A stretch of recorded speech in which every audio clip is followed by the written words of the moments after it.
Hello दोस्तों, नमस्कार। मैं आप लोगों को एक तुलसी सोहर गीत सुनाने जा रही हूँ। आप लोगों को वीडियो अच्छा लगे तो वीडियो को लाइक करें, शेयर करें और चैनल पे नए हैं तो चैनल को सब्सक्राइब करें। ज़्यादा से ज़्यादा प्यार दुलार व सपोर्ट आशीर्वाद दें। धन्यवाद।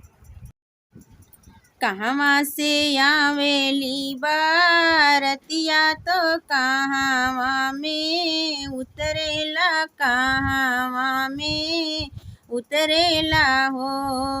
रामा काहे चढ़िया वाले नारायण तो डोलिया का हरली है, डोलिया का हरली है हो। सखिया कहवा पे चढ़िया में नारायण तो डोलिया का हरली है, डोलिया का हरली है हो।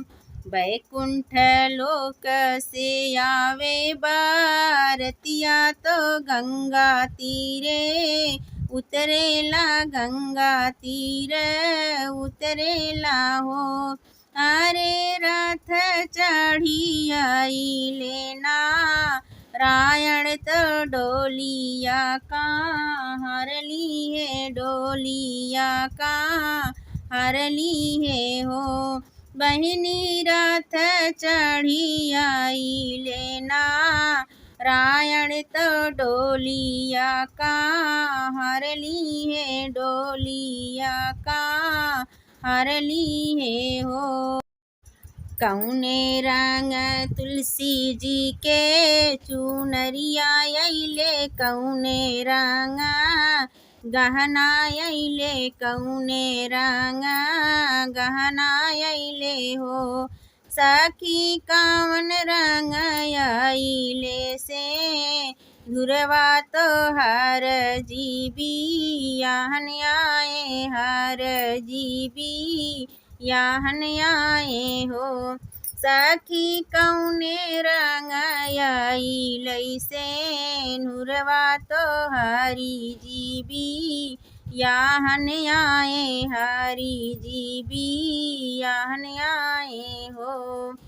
हरियर तुलसी कई चूनरिया आई, लाल रंगा हनमायायल, लाल रंगा हनमायाय हो। सखी लाल रंग सिंदूर वाजे अइले तो हरी जीबी याहन आए, हरी जीबी याहन आए हो।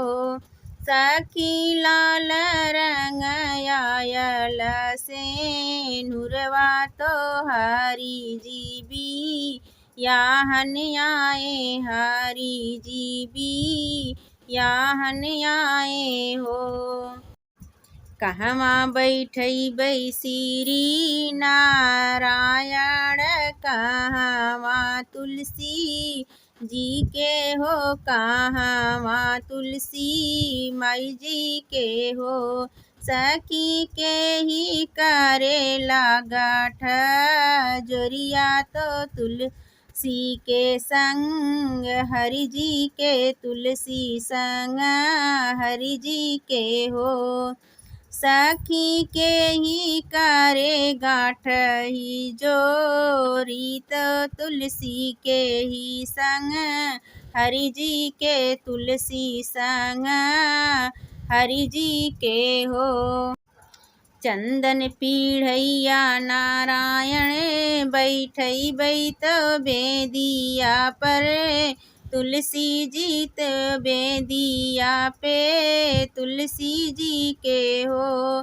सखी नाउनी करेली गाठ जोरिया तो तुलसी संगवा हरि जी के, तुलसी संगे हरि जी के हो।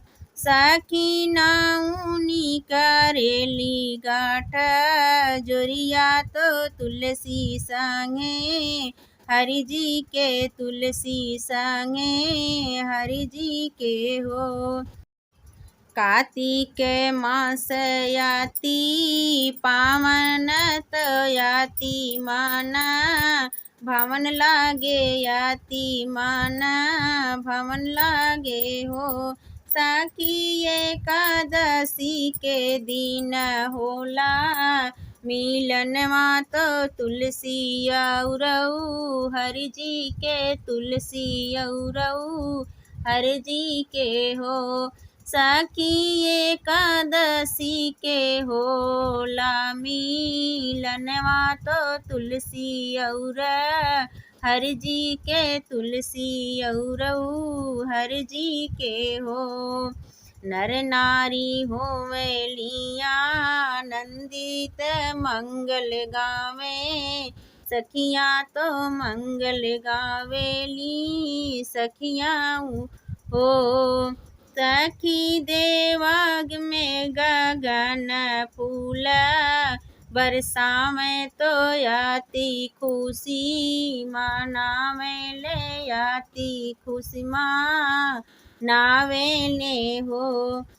सखी गगन में ही देव फूल बरसावे खुशियाँ मनावे तो आती खुशी मनावे हो।